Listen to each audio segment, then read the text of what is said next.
Boa noite, queridas irmãs, queridos irmãos, que a graça e a paz de nosso soberano Salvador seja sobre a tua vida, hoje e sempre. Amém. Nós temos a alegria de estarmos reunidos pela segunda vez no dia de hoje para adorar esse Deus tão salvador, tão redentor e tão amoroso, que nos cobre com a sua graça, com a sua bondade e com a sua misericórdia.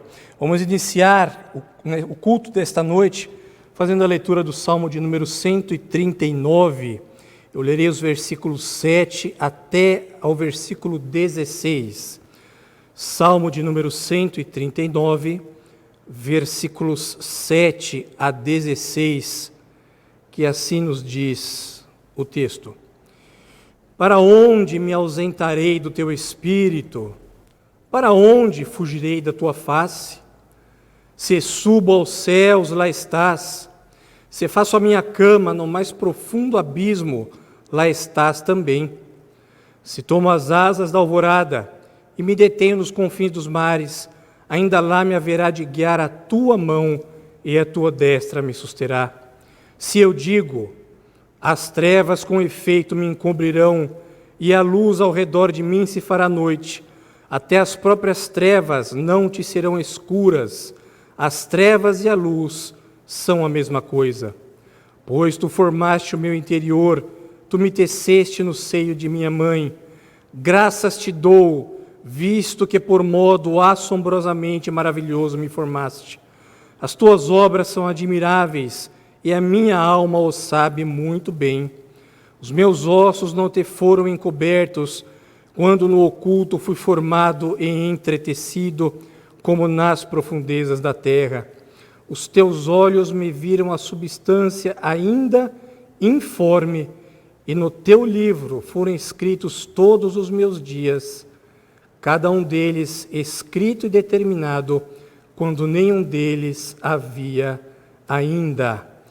Cantemos agora, queridos irmãos, o hino de número 74 do nosso cenário, que ressalta que nós nos achegamos diante do nosso grande Deus, como estamos fazendo neste momento, reconhecendo que apesar de merecermos dele a ira santa em virtude dos nossos pecados, o que se achega a nós desse bondoso Salvador é o seu amor, o seu grande amor demonstrado por Jesus, o nosso Salvador. Hino de número 74.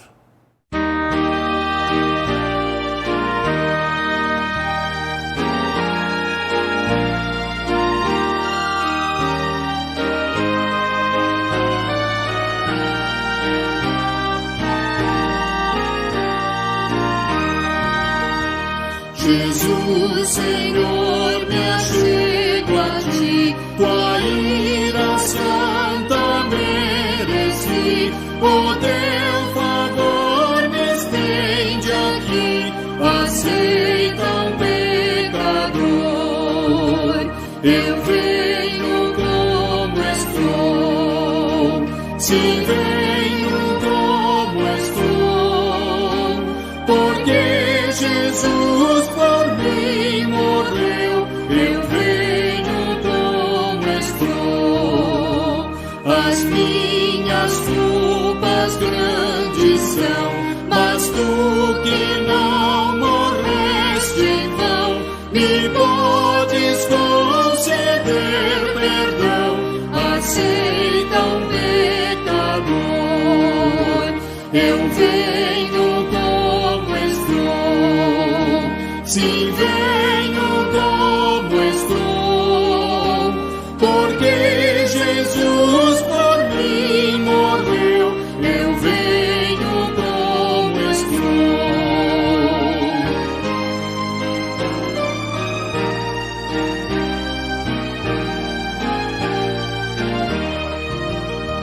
Oh, vem agora, Salvador, livrar-me por teu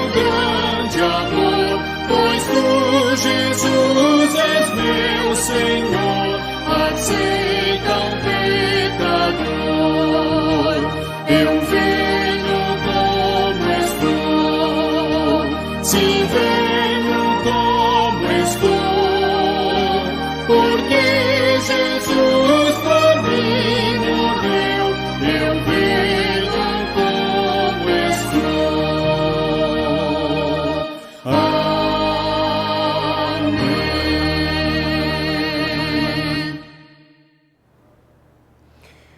Oremos.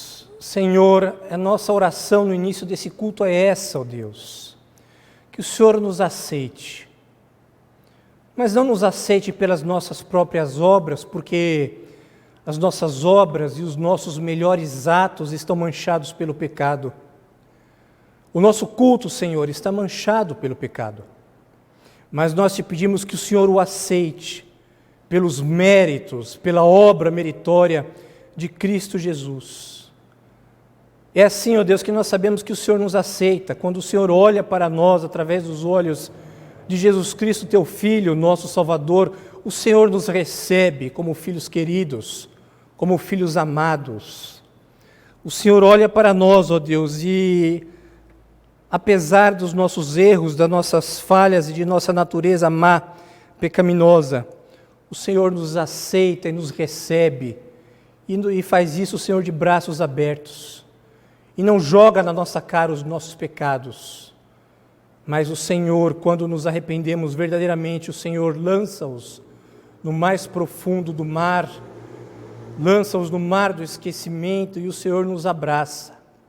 Por isso te pedimos, ó Deus, receba o teu povo que nesta hora se apresenta diante de ti para te adorar, ó Deus. Esse é o nosso único propósito nesta noite. Reconhecer a soberania de Cristo Jesus sobre nós, reconhecer que o Espírito de Cristo está dentro de nós e que há um único Deus que deve ser louvado e adorado. O Deus que nos amou e que nós o amamos por isso, porque Ele nos amou primeiro. E é em nome de Cristo Jesus, Senhor, que nós oramos e já te agradecemos. Amém. Queridos, para esse momento de confissão, peço que você abra a primeira carta que o apóstolo Paulo escreveu a João, capítulo 1, versículo 9. Leremos apenas o versículo 9. 1 João, capítulo 1, versículo de número 9. Se você prestou atenção no que você acabou de cantar, e você não cantou simplesmente por cantar e pensando no que você ia fazer após o término desse culto, mas você cantou refletindo na letra desta canção. Você acabou de dizer: Senhor, a tua ira eu mereço, mas eu estou aqui porque reconheço que sou um pecador e reconheço que sou carente do teu amor e do teu perdão por mim. E o texto do capítulo 1, da primeira epístola de João, diz assim: se dissermos que não temos pecado nenhum, a nós mesmos nos enganamos e a verdade não está em nós. Eu li o versículo 8 e agora lerei o versículo 9. Se confessarmos os nossos pecados, Ele é fiel e justo para nos perdoar os pecados e nos purificar de toda injustiça. Queridos, quando nós efetivamente nos arrependemos diante de Deus e nós reconhecemos que somos maus, que somos pecadores, que somos injustos, mas reconhecemos que em Cristo Jesus nós temos os nossos pecados perdoados e nós os confessamos, nós recebemos o perdão de Deus em Cristo. E temos a oportunidade de renovarmos a nossa vida em Cristo Jesus. E é isso que nós faremos agora. Nós vamos fazer uma oração de confissão, reconhecendo que a nossa natureza é uma natureza má e corrupta, mas ainda assim, nós somos, por Deus, em Cristo Jesus, redimidos. Oremos nesse instante. Senhor, se nós olharmos para os nossos atos, para as nossas palavras e para os nossos pensamentos, nós somos dignos da Tua ira sobre nós. Nós somos réus do fogo do inferno. E nós merecemos a tua justiça. E é verdade, ó Deus, que a espada da lei estava sobre o nosso pescoço. E a ira divina estava sobre nós. Mas nós nos humilhamos. Nós reconhecemos que nós falhamos. E nesse instante, ó Deus, nós te pedimos, tem misericórdia de mim, de nós, pecadores. Nós reconhecemos, ó Deus, que não fazemos caso da tua justiça, mas nós muitas vezes viramos as costas para ti e queremos viver conforme a nossa própria vontade. Por isso, Senhor, nós te pedimos, perdoa-nos. E te pedimos que, apesar da tua ira santa ser merecida por cada um de nós, o Senhor nos alcançou, e o Senhor nos aceitou, e o Senhor nos redimiu. É por isso que nós somos gratos a Cristo Jesus, porque através dele e da sua obra, nós fomos perdoados e fomos aceitos, ainda como pecadores, mas pecadores redimidos pela obra meritória de Cristo Jesus. E é em nome dele que nós oramos a ti, Senhor, e já te agradecemos. Amém. Salmo de número 9, versículos 7 a 11. Salmo de número 9, versículos 7 a 11, para esse momento de compromisso, de gratidão, de fé e de vida. Salmo de número 9, versículos 7 a 11. Assim nos diz o texto: Mas o Senhor permanece no seu trono eternamente, trono que erigiu para julgar. Ele mesmo julga o mundo com justiça, administra os povos com retidão. O Senhor é também alto refúgio para o oprimido, refúgio nas horas de tribulação. Em ti, pois, confiam os que conhecem o teu nome, porque tu, Senhor, não desamparas os que te buscam. Cantai louvores ao Senhor, que habita em Sião, proclamai entre os povos os seus feitos. Queridos, antes de nós orarmos e de nós agradecermos a Deus pela sua graça que nos alcançou e pela sua graça maravilhosa a cada um de nós, nós cantaremos o hino de número 63, que nos lembra que muitas vezes nós fomos afligidos, mas muitas vezes o amor do Senhor e a bênção do Senhor e a graça do Senhor nos alcançou. E é por isso que, se você, nesse momento de gratidão, está falando assim: Senhor, eu estou num momento difícil, sofrido, dolorido, você tem a oportunidade de expressar através do hino 63 que muitas vezes no decorrer da tua vida você já passou por dores, já passou por aflições, mas o Senhor te levantou e o Senhor te redimiu e o Senhor te trouxe a alegria de volta ao teu coração. Cantemos o hino de número 63 e logo em seguida eu retorno com uma oração de gratidão a Deus.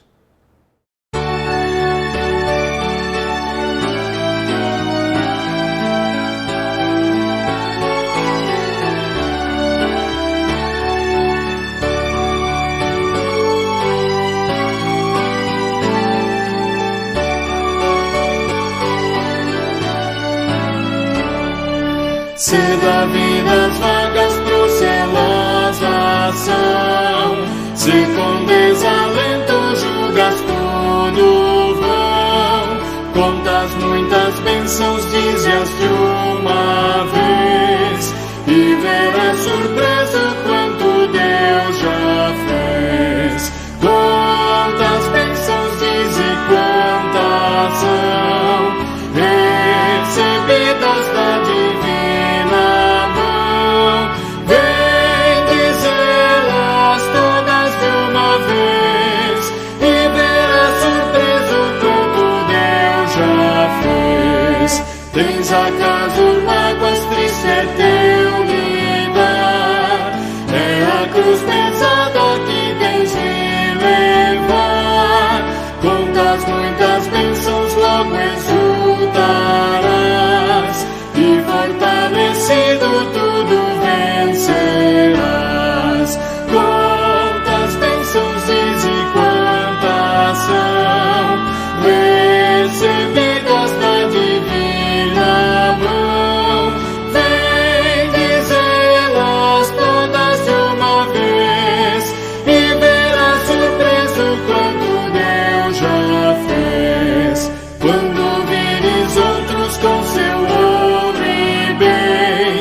Lembra que tesouros prometidos tens, nunca os bens da terra poderão comprar a mansão celeste que vais habitar. Quantas bênçãos diz e quantas são recebidas da divina mão. Vem dizê-las todas de uma vez e verás surpreso quanto Deus já fez.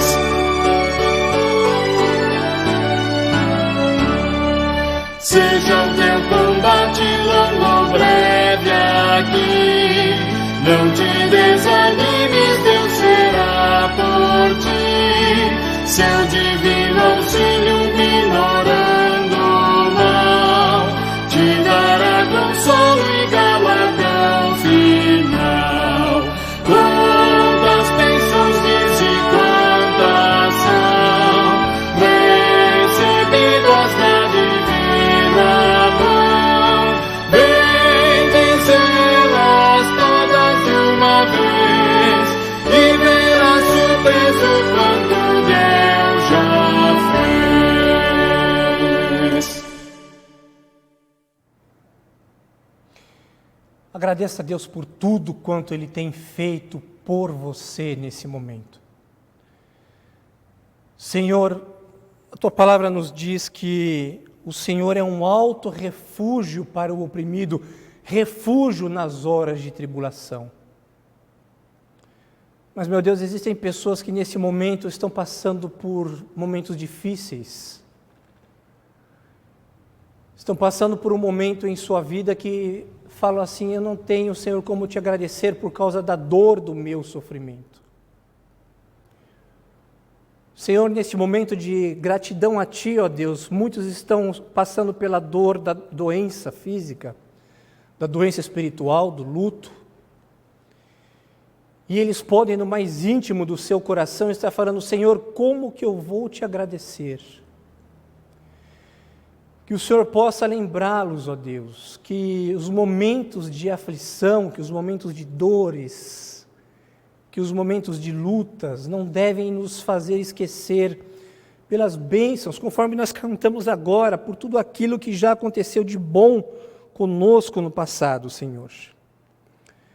Independente dos nossos momentos de lutas, de dores e de aflição, certamente nós temos muitas coisas a te agradecer, ó Deus.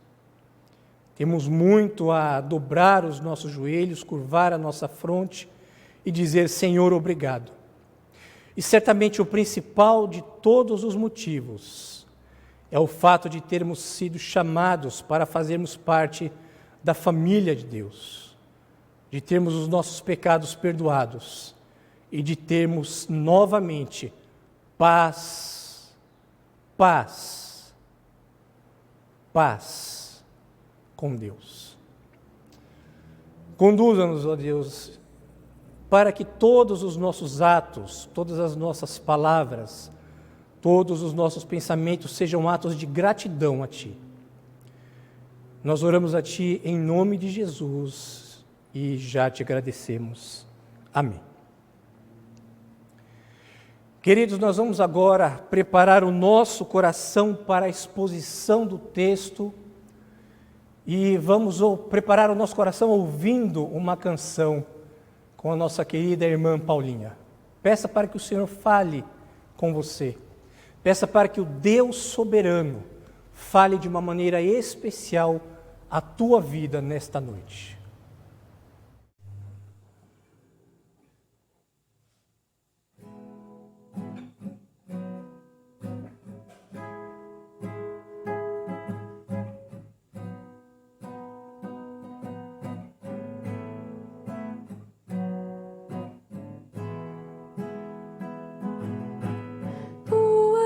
Soberano sobre a terra, sobre os céus, tu és Senhor absoluto.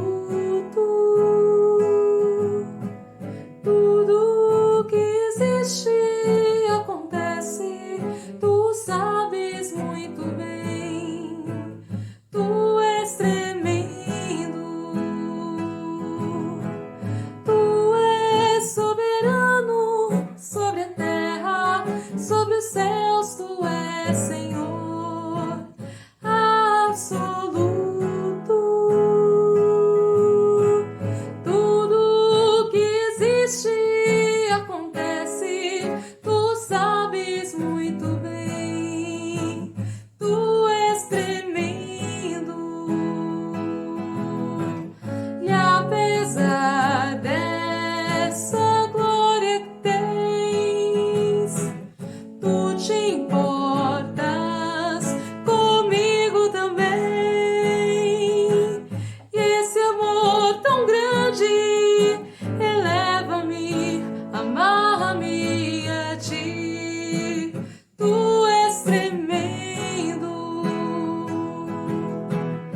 amarra-me a ti.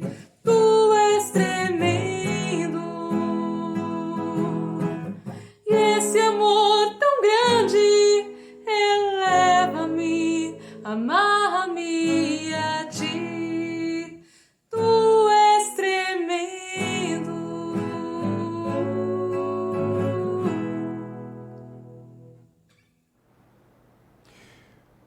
Livro do profeta Jonas, capítulo de número 3.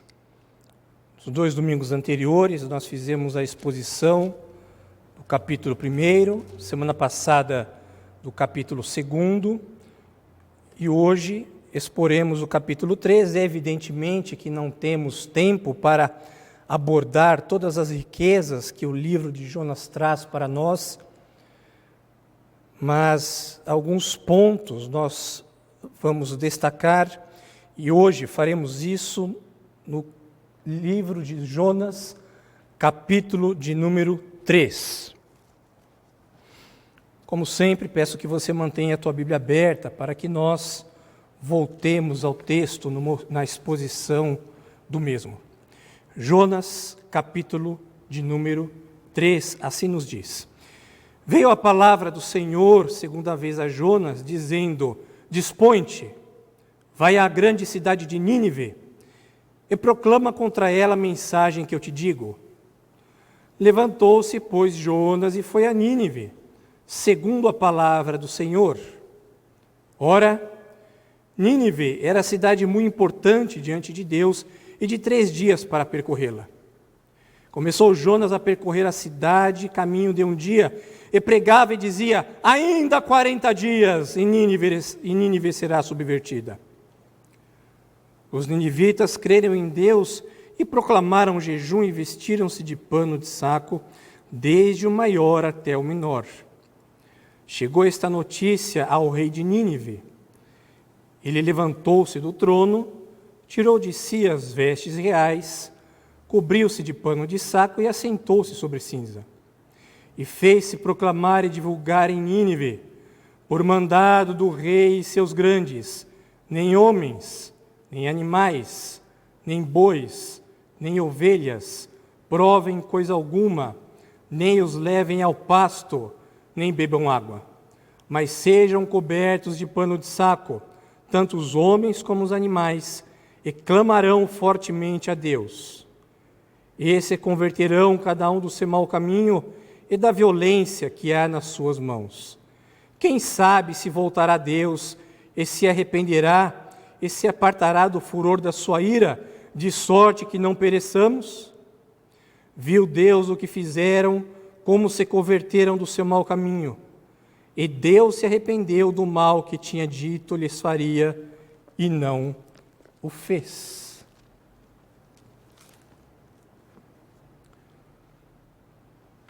Senhor, como nós ouvimos e cantamos juntamente há poucos segundos, Tu és um Deus soberano, soberano sobre o céu, soberano sobre a terra. Tu és um Deus absoluto, Senhor. E como Deus absoluto, te pedimos que Tu nos conduzas agora, Senhor. Que Tu conduzas a vida do pregador, que não é melhor do que ninguém que está nos ouvindo nesta hora. Que é falho, que é pecador tanto quanto os meus irmãos e as minhas irmãs que estão nos ouvindo. Mas, Senhor, eu quero te dizer que o Senhor nos chamou e nos escolheu para anunciarmos esta palavra. Por isso, Senhor, que o Teu Espírito fale ao coração do Teu povo e que eu mesmo não atrapalhe o mover, o agir do Teu Espírito, a Tua presença e o caminhar do Cordeiro de Deus no meio dos 7 candeeiros, para que fale de uma forma especial a cada um, Senhor, que está nos ouvindo nesta noite. Conduza-nos, guie-nos e exalta Cristo Jesus por intermédio da exposição do texto. Nós oramos a Ti, Senhor, em nome dEle, e já te agradecemos. Amém.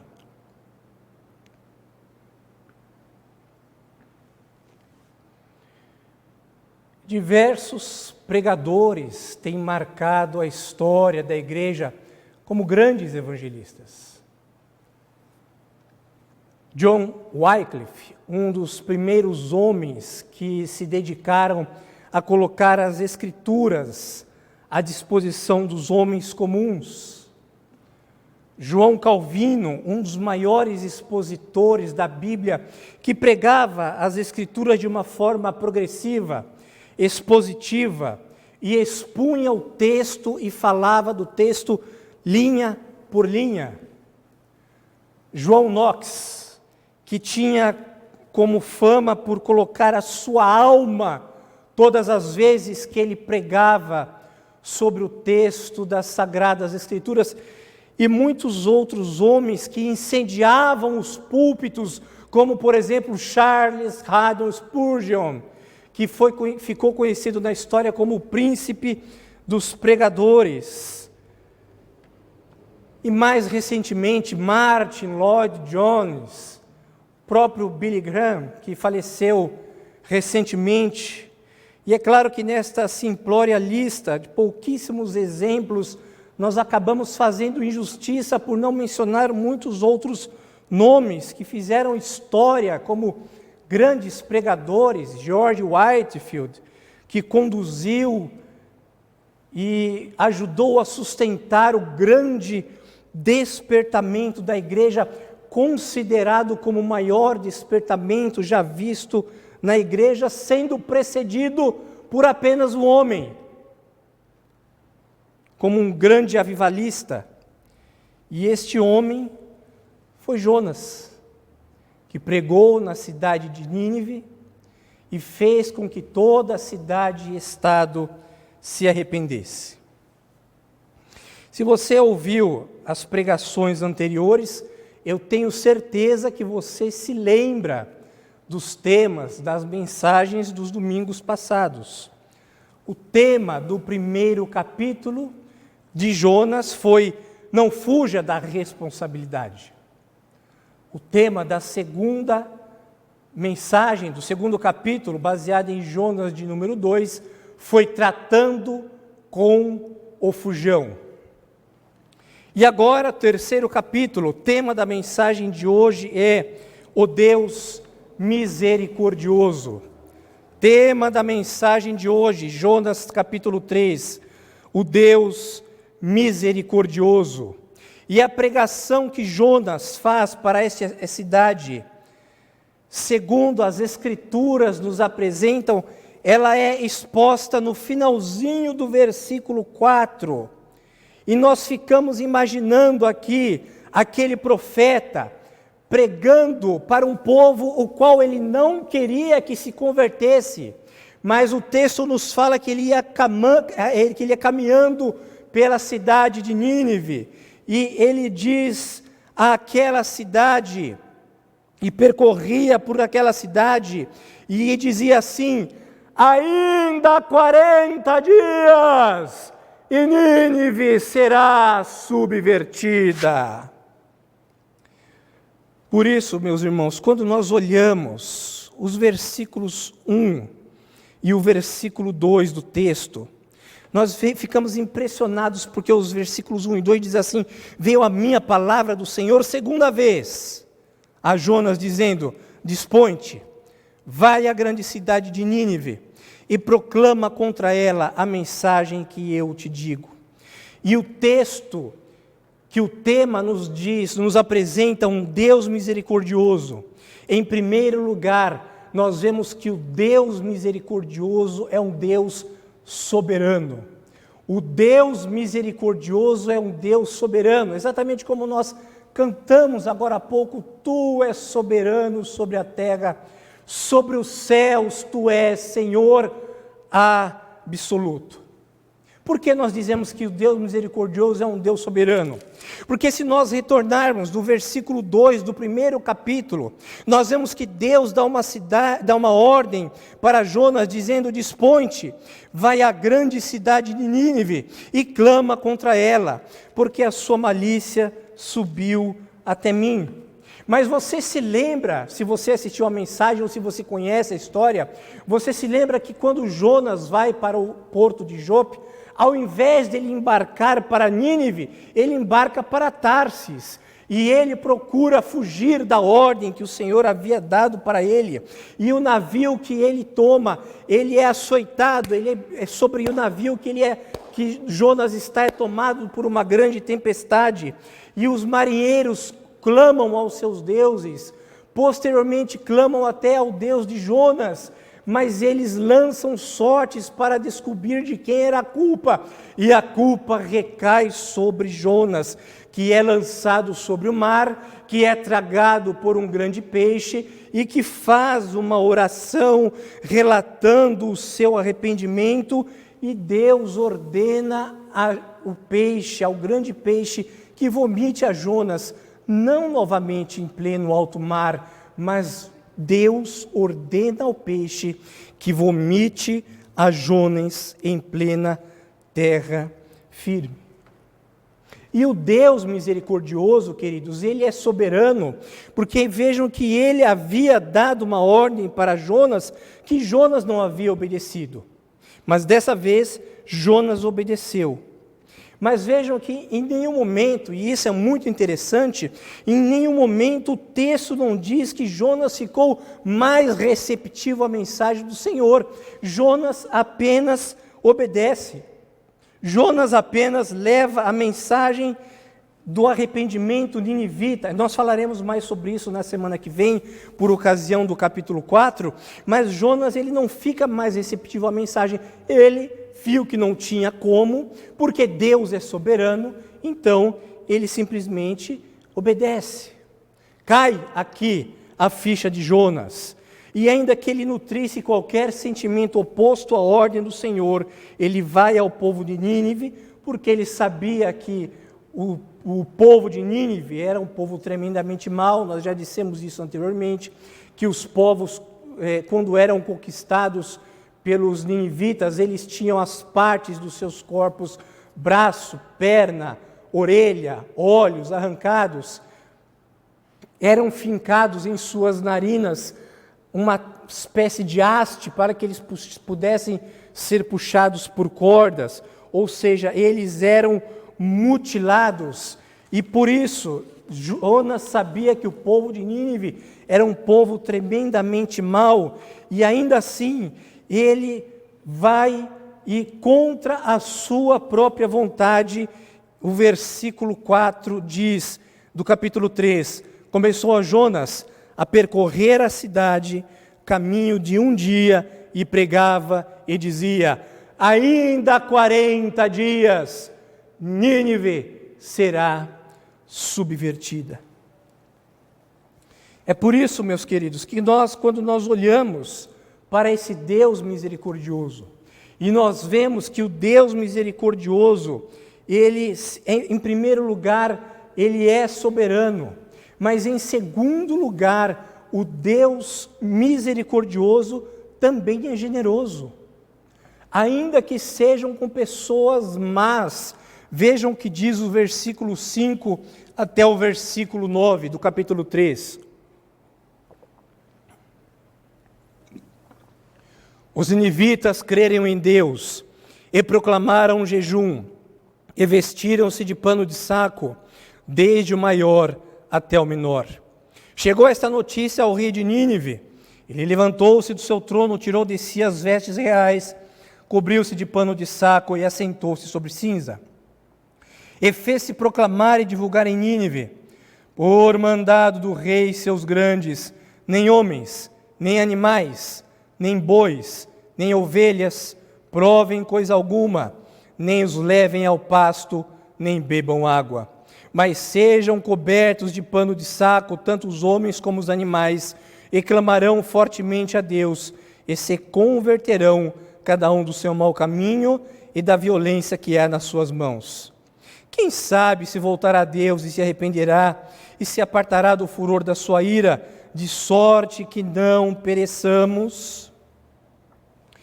Quando Jonas, ainda que contrário à sua vontade, vai e prega a cidade de Nínive, ainda 40 dias e Nínive será subvertida. Exatamente aquilo que Jonas temia e que era o motivo principal pelo qual ele não queria se dirigir à cidade de Nínive, aconteceu. O povo creu na mensagem de Jonas, o povo se arrependeu e inclusive o rei. O texto não diz que Jonas chegou até o rei, mas diz que a mensagem chegou até os ouvidos do rei, porque certamente o rei não estava no meio do povão na cidade quando Jonas estava passando, mas esta mensagem chegou até o palácio real e o próprio, por isso que nós falamos inclusive hoje de manhã, que você deve proclamar a Jesus, porque o rei não ouviu de Jonas, mas ele ouviu de alguém acerca da mensagem do arrependimento. O rei não ouviu de Jonas, mas a mensagem chegou, versículo 6, chegou esta notícia ao rei de Nínive. E quando o rei de Nínive chegou até ele, a mensagem: ainda 40 dias e Nínive será subvertida. O rei resolveu tomar uma atitude.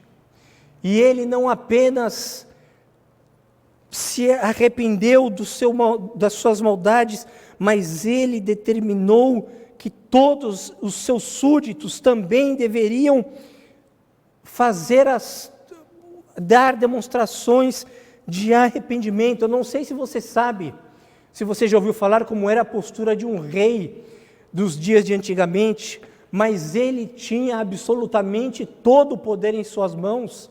Só para você ter uma ideia, se chegasse alguma acusação de alguma pessoa, ele ouviria a acusação contra aquela pessoa ou aquelas pessoas, ele ouviria as testemunhas de acusação, ele ouviria as testemunhas de defesa, ele ouviria o acusado, ele daria a sentença e ele mesmo executaria a sentença daquela pessoa. Isto apenas para dar um exemplo para vocês do poder que os reis tinham daquela época. Mas este rei, ele se arrepende, e o texto diz que ele se levanta do seu trono, tira de si as vestes reais e cobre-se de pano de saco.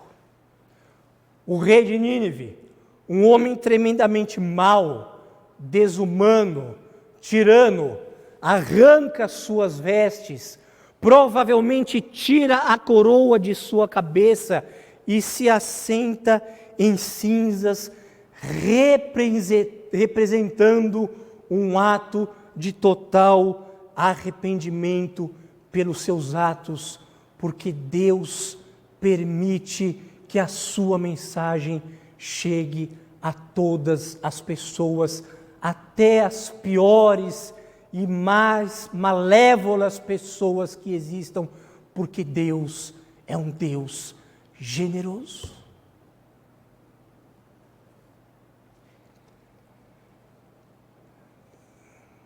Tudo isso porque o Deus misericordioso é um Deus soberano,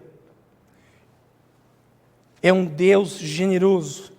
E quando Paulo escreve sua carta a Éfeso, a igreja de Éfeso, no capítulo 1, versículos 15 a 18, ele diz: por isso também eu tenho ouvido a fé que há entre vós de Cristo Jesus e o amor para com todos os santos.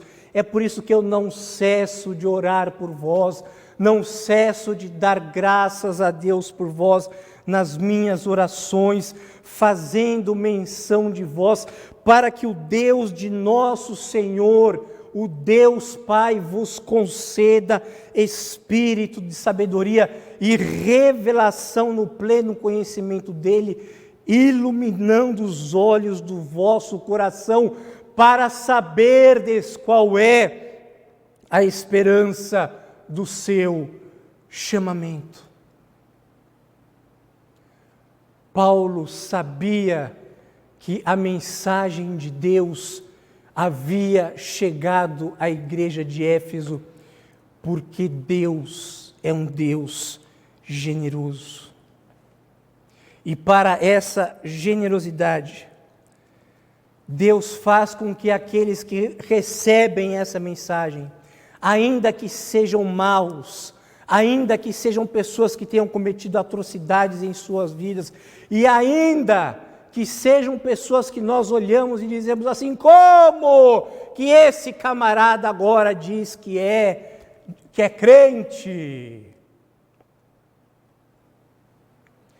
Ainda que você não acredite, é claro que muitos dizem que são e não são, mas ainda que você não acredite, quando a bondade, quando a misericórdia, quando a generosidade de Deus realmente alcança a um coração, assim como alcançou o rei de Nínive, embora a identificação do monarca aqui seja um pouco difícil, mas alguns estudiosos fazem menção ao reinado de Hadad-Nirari entre os anos 811 a 784 a.C. Outros dizem que esse rei era o rei Assur-Dan III, entre os anos 773 a 756 a.C., mas ainda assim, embora nós não tenhamos como precisar qual foi o rei dessa época, o que nós sabemos é que quando a mensagem do arrependimento chegou a este rei, ele efetivamente se arrependeu. É por isso que não importa a quem você diga sobre Jesus, não importa a quem você vai pregar sobre Jesus, quando a mensagem do arrependimento chega ao teu coração, você não pode continuar remoendo as coisas ruins que fizeram contra você e procurar pagar na mesma moeda, porque os teus pecados que foram perdoados em Cristo Jesus são muito maiores do que as pessoas que te ofenderam e que disseram alguma coisa contra você que te deixou chateado. É claro, queridos, que nós somos humanos. A nossa tendência natural é querer dar o troco a quem nos ofende. A nossa tendência natural muitas vezes é pegar a pessoa pelo pescoço e apertar até nós esganarmos e o zoinho das pessoas saltar glóbula fora. Mas nós precisamos lembrar que da mesma forma que nós fomos perdoados em Cristo Jesus, nós também precisamos compartilhar o perdão com as pessoas que nos fazem o mal. Lembra-te que o pecado que Deus te perdoou em Cristo Jesus é muito maior, porque quanto mais a pessoa tem autoridade, maior é a ofensa que é cometida contra essa pessoa. É por isso que os teus pecados foram perdoados em Cristo Jesus, e da mesma forma, você necessita perdoar, e você precisa se colocar diante de Deus e falar assim: Senhor, da mesma forma que a tua generosidade me alcançou, me ajuda, para que eu não tenha ódio mortal desta pessoa, para que eu não tenha um ódio mortal dessa situação, ou para que eu não tenha um ódio mortal deste fato. Mas o texto, queridos, nos apresenta sobre o Deus misericordioso, que em primeiro lugar é soberano, em segundo lugar ele é gracioso, mas em terceiro lugar, o Deus misericordioso também é compassivo. Se o Deus misericordioso em primeiro lugar é soberano, em segundo lugar é gracioso, em terceiro lugar ele é compassivo. Versículo de número 10. Viu Deus o que fizeram, como se converteram do seu mau caminho. E Deus se arrependeu do mal que tinha dito lhes faria e não os fez. Vejam que aqui os ninivitas cumpriram uma condição. A mensagem era: ainda 40 dias e Nínive será subvertida. Mas os ninivitas cumpriram a condição e se converteram do seu mau caminho. E aí você pode dizer assim: opa, reverendo, mas nós temos uma coisa aqui que não está batendo muito bem com a história, porque eu lembro que em Números, no capítulo 23, versículos 18 e 19, quando Balaão se vira para Balaque, Balaão fala para Balaque: levanta-te, Balaque, e ouve-me, filho de Zippor, Deus não é homem para que minta, e nem filho do homem para que se arrependa. Isto porque, porventura, tendo ele prometido, não o fará, e tendo ele falado, não o cumprirá. Aqui cabe uma explicação, amigos, irmãos e amigos. Deus não se arrepende, como eu e como você, quando nós pecamos. Uma boa teologia nos aponta que o autor bíblico aqui, ele não tinha uma forma expressa, uma palavra correta, para nos apresentar o sentimento de Deus aqui, de uma forma clara que nós pudéssemos compreender, porque Deus é infinitamente distinto e totalmente diferente de nós. E para nos apresentar aqui o pesar no coração de Deus, por causa do pecado do homem e do seu posterior arrependimento. Quando um homem se arrepende, quando Deus o perdoa, quando Deus lança sobre ele a sua misericórdia, essa palavra arrependimento na teologia, nós chamamos ela de antropopatismo. Significa uma palavra utilizada de um sentimento nosso, um sentimento humano, para explicar o sentimento divino. Deus ia destruir a cidade se as pessoas não se arrependessem, mas as pessoas deram ouvido à pregação, se arrependeram, e o Deus compassivo deixou de fazer aquilo que ele faria, porque está escrito no versículo 10, viu Deus o que fizeram, como se converteram do seu mau caminho, e Deus se arrependeu do mal que tinha dito lhes faria e não o fez.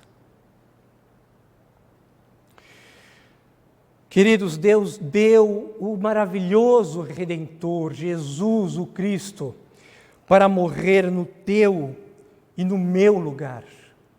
E se nós crermos nessa bendita mensagem, não necessitamos fazer absolutamente mais nada, porque Ele nos dá de graça a sua salvação. E se vocês que me ouvem nessa noite, se tem alguém que está se sentindo longe de Deus, se você sabe que o teu pecado tem te afastado de Deus, se você sabe que você tem feito coisas que têm entristecido o coração de Deus, se arrependa, porque o teu pecado não pegou a Deus de surpresa, porque você não cometeu um pecado diante de Deus, e Deus não fez assim: nossa, eu não sabia que Ele ia fazer isso. Não, Deus sabia que você o faria, e Ele não foi pego de surpresa pelo teu pecado. Ainda assim, Ele te ama e quer ter um relacionamento de amor contigo. Se arrependa. O que você não pode, você que me ouve nesta noite, é achar que você é suficiente em si mesmo. É achar que você não precisa de Deus. Todos nós carecemos de Deus. Todos nós necessitamos de Deus. Ansiamos pela companhia de Deus, ainda que nós não saibamos, ainda que nós não entendamos exatamente o que é o vazio que está em nosso coração, ainda que nós não entendamos, mas todos nós carecemos do seu amor, da sua bondade, da sua misericórdia, do seu perdão, da sua companhia. E se você participa de uma igreja a qual o pastor diz assim, você está sofrendo porque você merece, você está sofrendo porque é assim mesmo, fique com o texto que nós já lemos hoje, no capítulo 1 de João, na epístola 1 do capítulo 1 de João, no versículo 9, que diz, se confessarmos os nossos pecados, Ele é fiel e justo para nos perdoar e nos purificar de toda injustiça. É claro que nós não acreditamos na teologia triunfalista, que diz que nós não podemos sofrer, que nós não devemos ter problemas. Na verdade, a vida cristã ela é uma vida de sofrimento com momentos de alegria. Mas ainda assim, você sabe que ao teu lado, você está com o teu bondoso Redentor, com o teu maravilhoso Salvador. Porque quando nós depositamos a nossa confiança em Cristo Jesus, nós somos justificados no tribunal de Deus. E é por isso que o apóstolo Paulo, quando escreve à igreja de Roma, ele diz no capítulo 5, versículo 1, justificados, pois, mediante a fé, temos paz com Deus, paz com Deus, paz com Deus, mediante o nosso Senhor e Salvador, Jesus Cristo. Queridos, ao olharmos para o texto, da mesma forma que os ninivitas olharam, ouviram a mensagem de Jonas e viram nela um Deus de misericórdia, quanto mais nós, ao olharmos para Deus através da face de Cristo, temos a oportunidade de encontrar um Deus misericordioso. Um Deus misericordioso, que em primeiro lugar é um Deus soberano, que em segundo lugar é um Deus gracioso, mas em terceiro lugar é um Deus compassivo. Que você se recorde da sua soberania, que a sua graça seja sobre a tua vida e que a sua compaixão te alcance e caminhe com você todos os dias da tua vida, em nome de Jesus. Amém. Nós ouviremos uma canção, logo em seguida eu retorno, faço a oração final, impetro a bênção e logo em seguida, depois do pós-lúdio, eu quero passar 2 breves recados.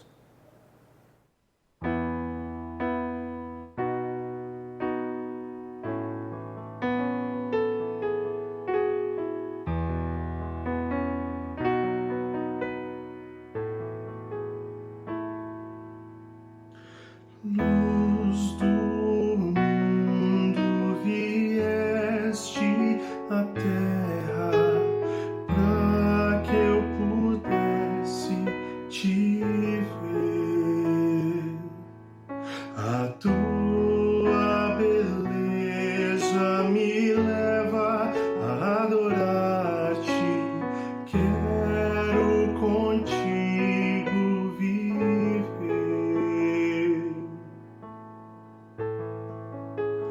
Vim para adorar-te, vim para prostrar-me, vim para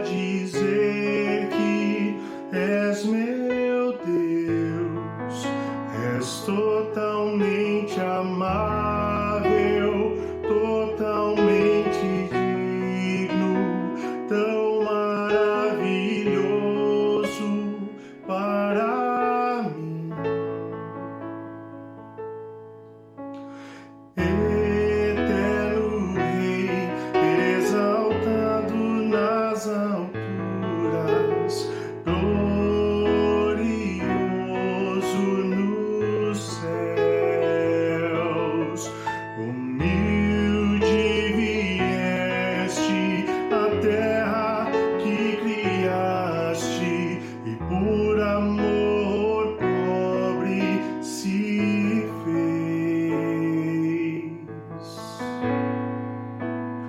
Vim para adorar-te, eu vim para prostrar-me, vim para dizer que és meu Deus, és totalmente amável, totalmente digno, tão maravilhoso para mim.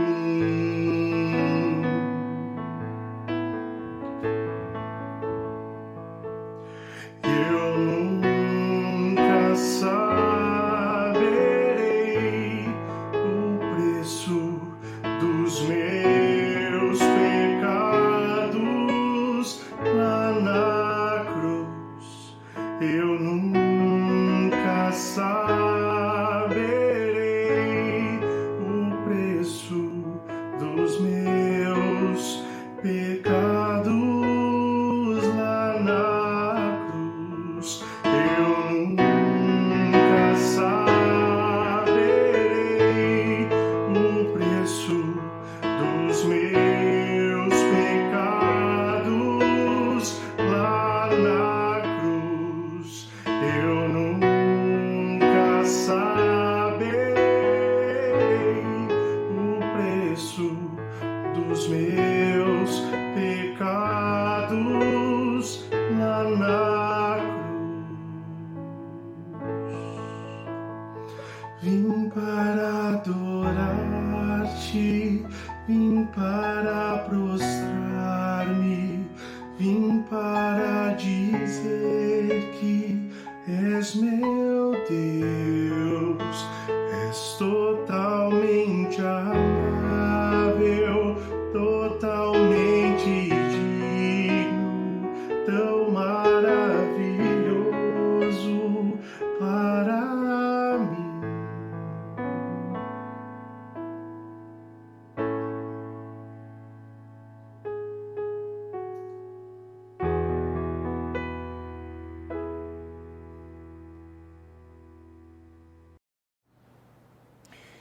Oremos. Senhor, ao finalizar este culto que te prestamos, a nossa oração é esta: tudo o que nós fizemos aqui foi para adorar-te, para dizer-te que tu és o nosso único Deus, que tu és o Deus único que nós reconhecemos, em que há salvação. Por isso, Senhor, abençoa cada um dos meus irmãos e das minhas irmãs que nos acompanharam nesta noite, ainda que em suas casas, ó Deus, ainda que geograficamente distantes, em virtude dessa pandemia que nós acreditamos que está caminhando próximo a uma solução, para que nós voltemos a juntos prestarmos culto a Ti na Tua casa. Mas enquanto isso, ó Deus, o Teu povo se reúne em espírito e em verdade nos lares. Recebe, Senhor, este culto e que tudo, Senhor, que nós falamos, tudo que cantamos, tudo que oramos, tudo que lemos, foi exclusivamente para louvor da Tua glória. Dê a Teu povo, ó Deus, uma semana debaixo da Tua graça, da Tua bondade, da Tua misericórdia. É o que nós oramos em nome de Jesus. E que o grande amor de nosso soberano Salvador, Jesus o Cristo, a comunhão do Seu Espírito Santo e a graça imensa, salvífica, e que nos sustenta, que sustenta cada um de nós, do nosso maravilhoso Salvador, Jesus o Cristo, seja sobre todo o povo de Deus, espalhado sobre a face da terra, hoje e sempre. Amém.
Queridos, hoje eu quero dar um parabéns todo especial a você que é mulher presbiteriana.